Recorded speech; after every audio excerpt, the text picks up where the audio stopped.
السلام عليكم ورحمة الله وبركاته. كلان هبون داوديال كوسو دوادا wararka TV-ga caalamiga ee Somali News xaruntiisa magaalada Muqdisho.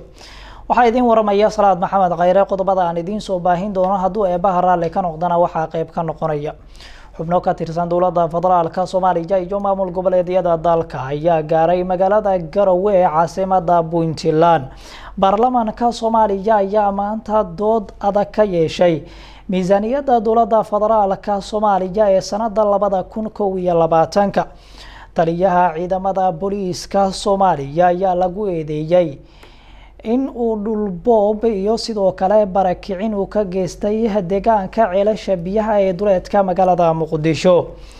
Xaflad lagu taageerayay musharax madaxweyne dowladda federaalka Soomaaliya Bashiir Xaaji Cali Jamaal ayaa lagu qabtay Buuhoodle.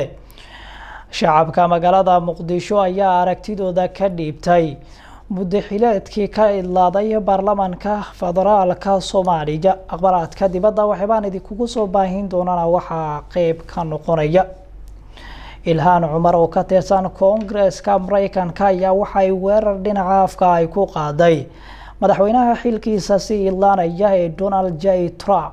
Qodobadaasi iyo qodobo kale u diyaar garooba.